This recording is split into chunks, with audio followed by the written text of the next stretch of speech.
Welcome back, everyone. Deadbeat dads in Westchester County, they better watch out. Authorities say they're ready to do whatever it takes to track them down and collect what they owe, even resorting to public shame and embarrassment. In just the one county alone, get this, the delinquent child support payments total $144 million. Now, if the county finds the deadbeats, it can take money out of their paychecks and even send them to jail. You don't want your picture in the paper? You don't want your license suspended? You don't want your car impounded? You don't want to go to jail?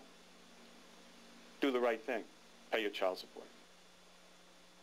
But for those the county can't find a picture, it may do the trick. The new tactic, plaster their pictures in the paper and on the web. One deadbeat mom has even made the initial lineup.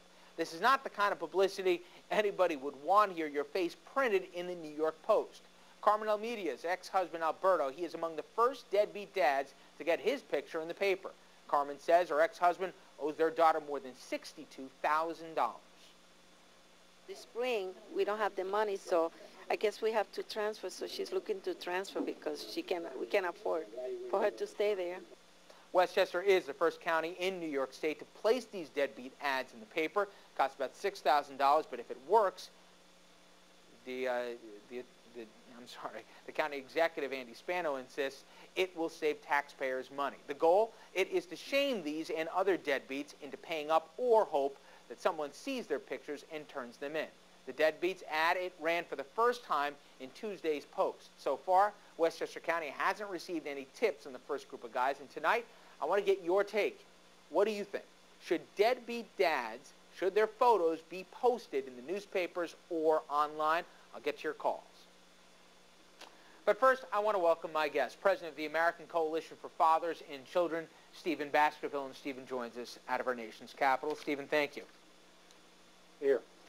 Stephen, you know the plan going on in Westchester County right now. In fact, it's where we're broadcasting from, and that is that in addition to wages being garnished, licenses being suspended, tax refunds withheld from fathers who do not pay child support, now they'll find their picture in the paper here and under a none too flattering caption. Do you think that this is all well and good when we're talking about getting child support for the ex-wife and obviously the children?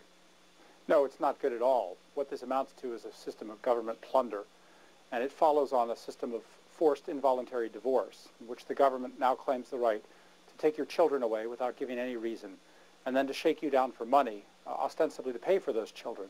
But in fact, what we are doing is providing a forced subsidy on divorce, on involuntary divorce, and that's what's going on here.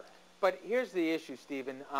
There's arguments, and maybe even valid ones, where you got one of the spouses who's getting a raw deal in the divorce, but we're talking about the children here. And if the children are with the mother, regardless of whether or not the guy thinks she's a monster or whatever, why should the children get shortchanged when you look at, again, just this county, we're talking about men who owe between $34,000 and $63,000 each. And again, the children are the one who paid the price. No one forced these men to have the children. Once they did, they owe these kids a responsibility. Well, more government chicanery is perpetrated today under the guise of children than anything else. Nobody forced them to have children, but they are in many cases forced to part with their children. They are forced to lose their children by government order and then forced to pay for it. And that's what's going on here. The children Stephen, I'm sorry. The children are being used as hostages. Fine, fair enough. But in the end, the kids need support. It's called child support. Let's say the guy got a raw deal at the divorce hearing. I'm not even going to enter that into the equation. In the end, it's the kid who needs child support for tuition, to put clothes in the back, to feed the kid. Who is the father to withhold funding to help that children, especially minors? Most fathers do not withhold funding from their children. Most fathers voluntarily pay for their children. What the children need is a father. What we have seen more than anything in this country is that the leading cause of deviancy, of social pathology, and of psychological problems among children is the loss of a father, not the loss of money, the loss of the attention, the moral guidance that only a father can provide. Yes, fathers should support their children, and most fathers voluntarily do support their children. What we're talking about here is the judicial kidnapping of their children, government stealing children from their fathers and then demanding money to pay for it. This is outrageous that we tolerate this kind of Stephen, shakedown. in a minute, we're going to get reaction from our audience, including, I'm sure, a lot of frustrated ex-husbands who probably share that same sentiment. But let's look at the facts here. Since 1994, again, just using the county of Westchester as an example, collections are up 190% here when there is a threat of penalty. In the state, they're up 144%, and that translates to more than $700 million here that are going towards those families and the kids. Again, if the ex-husbands have a beef with the wife, don't take it out on the kids. Take it out whatever in court. On the kids. Well, they are if they're not paying their child support. No, the children are being used as hostages. These numbers that you're citing are simply figures on a piece of paper. They have nothing to do with the needs of the children or what the children really need, which is a father. Stephen Baskerville, thank you very much for the time.